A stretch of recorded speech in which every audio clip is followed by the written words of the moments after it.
기도하는 시간이에요. 정결한 마음으로 예배드려요.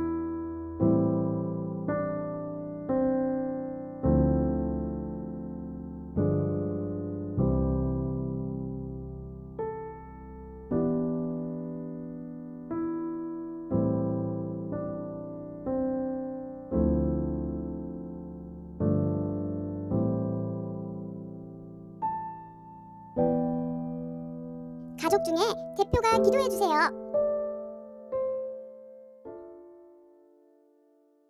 친구들, 힘차게 찬송 부르며 주님께 예배드릴까요?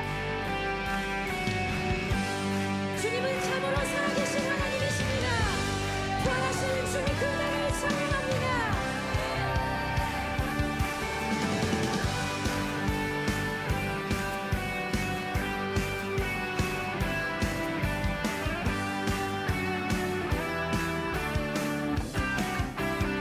함께 불러볼게요. 예수 살아계신 주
이제 주님께서 주신 말씀을 귀 기울여 들어볼까요? 안식일이 지나고 막달라 마리아와 야고보의 어머니 마리아와 살로메가 예수님께 바르려고 향료를 샀습니다. 일주일이 시작되는 첫째 날 매우 이른 시간 해가 뜰 무렵에 무덤으로 갔습니다. 이들은 서로 말했습니다. 입구에 있는 커다란 돌을 누가 굴려주겠는가? 그런데 눈을 들어보니 커다란 돌이 이미 옮겨져 있었습니다. 무덤에 들어가자 하얀 옷을 입은 한 젊은 사람이 오른쪽에 앉아 있었습니다. 여자들은 매우 무서웠습니다. 그 사람이 말했습니다. 놀라지 마십시오. 여러분들은 십자가에서 돌아가신 나사렛 예수님을 찾고 있군요. 그분은 다시 살아나셨습니다. 여기 계시지 않습니다. 보십시오. 여기가 예수님을 모셨던 곳입니다. 자, 이제 가서 제자들과 베드로에게 말하십시오. 말씀하신 대로 예수님께서 당신들보다 먼저 갈릴리에 가시고 거기서 당신들이 주님을 볼 것입니다. 그들은 무덤에서 나와 도망쳤습니다. 그것은 무서움과 공포가 그들을 사로잡았기 때문입니다. 그들은 두려워서 아무에게도 말하지 않았습니다. 예수님께서 일주일을 시작하는 첫 번째 날 아침에 다시 살아나셨습니다. 그리고 제일 먼저 7 귀신을 내쫓아 주신 적이 있는 막달라 마리아에게 나타나셨습니다.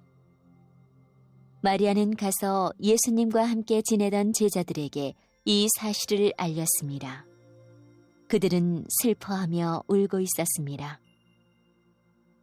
마리아로부터 예수님께서 살아계시며 예수님을 배웠다는 소리를 듣고도 제자들은 믿지 않았습니다.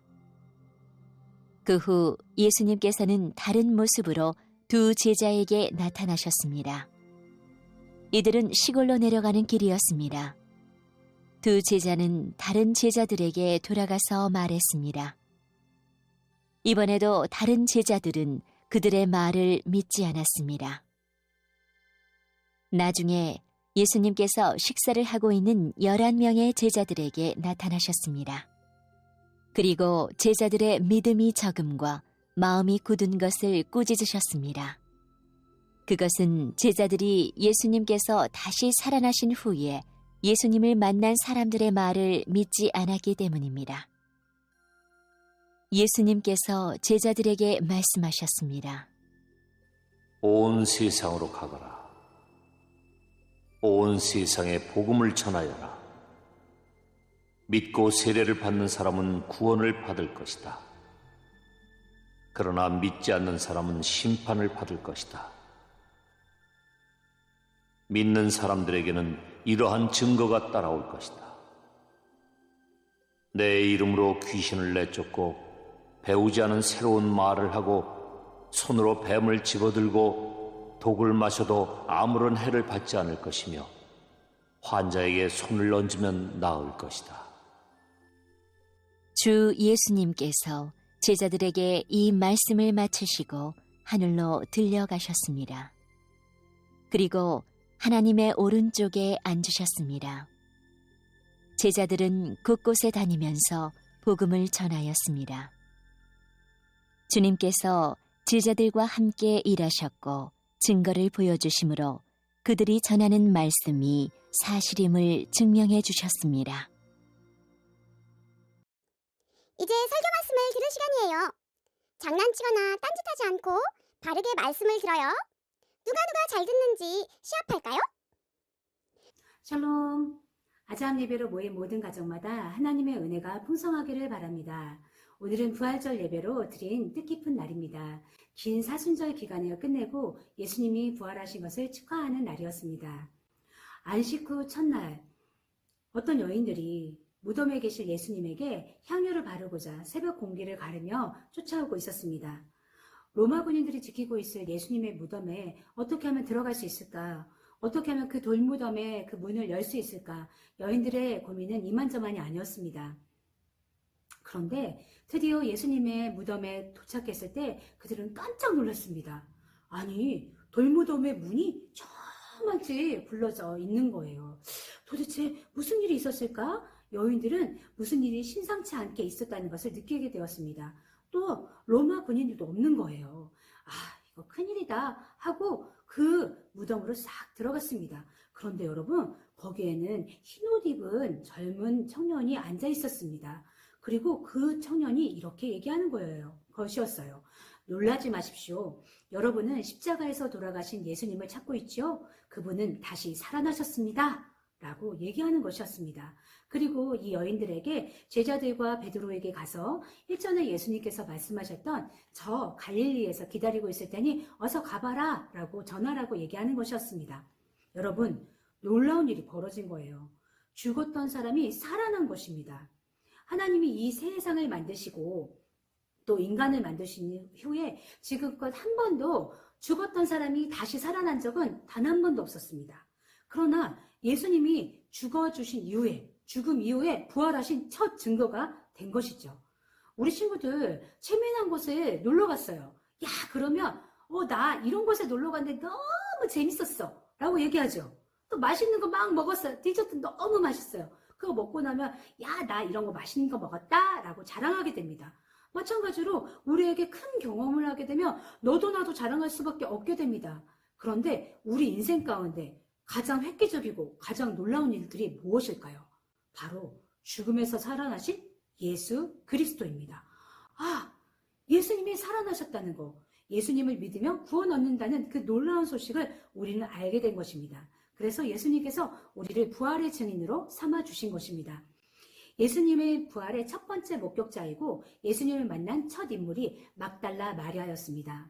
이 여인은요, 7귀신에 걸려가지고 엄청 고생했던 여인이에요. 그런데 예수님께서 이 여인을 찾아와 주셔서 이 여인에게 그 여인을 괴롭혔던 이 7개의 신을 모두 쫓아내 주시고 이 여인이 정말 예수님을 믿으니까 내가 이렇게 편하구나, 이렇게 자유하구나 하면서 따라다녔던 여인이에요. 그런데 이 여인에게 나타나 주신 것입니다.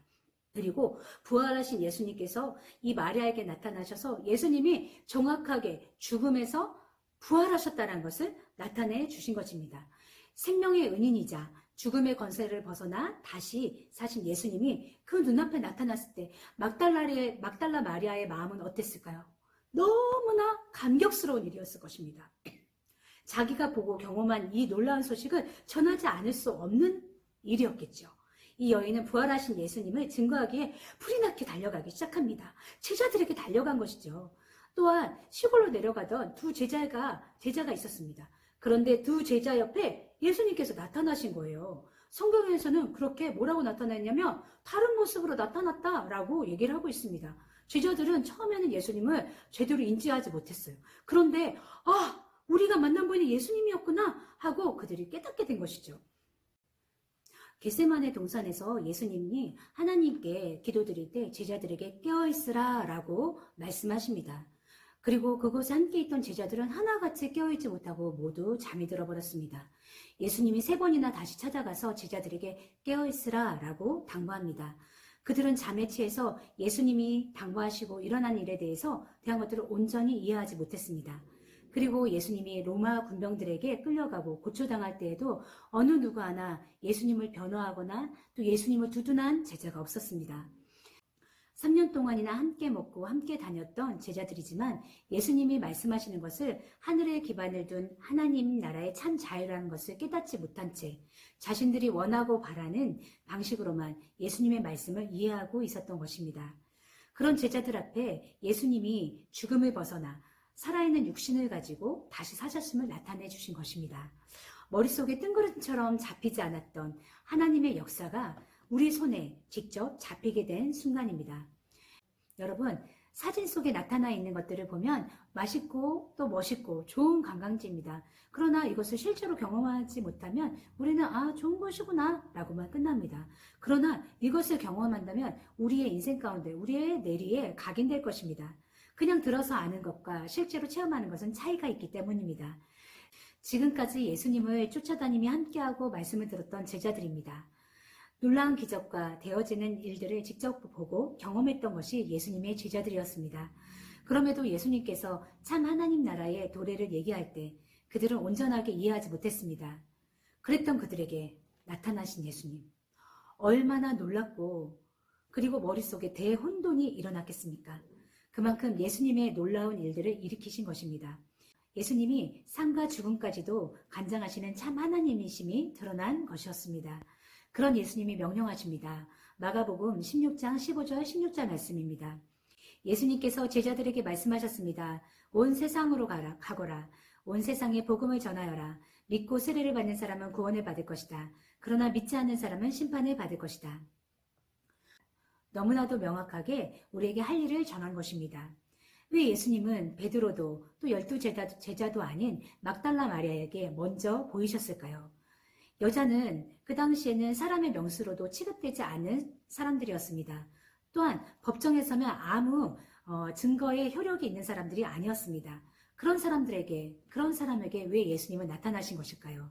그것은 바로 복음의 증인은 어떤 자격이나 어떤 능력이 있는 사람만이 할 수 있는 것이 아니라 은혜 받은 자는 누구나 복음의 증인의 삶을 살 수 있다는 것을 보여준 사실입니다. 주님을 만나고 경험한 자, 뜨겁게 주님을 사랑하는 자, 예수님을 참 하나님이요 구주라고 믿는 자, 그런 사람이야 누구랄 것도 없이 복음의 증인의 삶을 살아야 하는 것을 나타내고 있는 것입니다. 마태복음 28장 18절로 20절 말씀 함께 읽어보도록 하겠습니다. 예수께서 나와 말씀하여 이르시되 하늘과 땅의 모든 권세를 내게 주셨으니 그러므로 너희는 가서 모든 민족을 제자로 삼아 아버지와 아들과 성령의 이름으로 세례를 베풀고 내가 너희에게 분부한 모든 것을 가르쳐 지키게 하라. 볼지어다 내가 세상 끝날까지 너희와 항상 함께 있으리라 하시니라. 이 구절을 흔히 지상명령이라고 얘기합니다. 예수님은 막달라 마리아를 비롯하여 시골로 가는 2 제자에게도 나타나시고 나중에는 11 제자에게도 나타나십니다. 이후에 많은 사람들이 보는 앞에서 하늘로 올라가십니다. 그리고 우리에게 당부의 말씀을 이렇게 하신 것입니다. 아자함으로 예배하는 친구들 가운데 전도사님, 저는 한 번도 예수님을 직접 본 적이 없습니다. 전도사님, 저는 예수님이 직접 얘기하신 것을 들어본 적이 없는데요. 어떻게 예수님을 전하죠? 라고 하는 친구들이 있을 것입니다. 그러나 여러분에게 예수님께서 보내주신 것이 있습니다. 그것이 누구일까요? 그것은 바로 성령 하나님입니다. 성령 하나님이 우리 친구들 마음 가운데 계시며 예수님이 참 하나님이시오 구주임을 드러내고 믿게 하십니다. 이런 성령님이 여러분과 함께 하심으로 학교에서 복음을 전할 수 있고 또 명절에는 친척들을 만날 때 예수 믿지 않은 친척들에게 예수님 믿으세요 라고 복음을 전할 수 있는 것입니다. 어떤 자격이 있는 사람만이 복음을 전할 수 있는 것은 아닙니다. 예수를 구주로 믿는 이에게 증인의 삶을 살라고 명령하셨습니다. 죽음을 이기신 예수님의 부활을 나타내며 예수님이 참 하나님이심을 자랑하는 모든 친구들이 되기를 바랍니다. 친구들, 설교 말씀 잘 들었죠? 보석 같은 말씀을 생각하면서 다음 내용을 가족들과 나눠볼게요.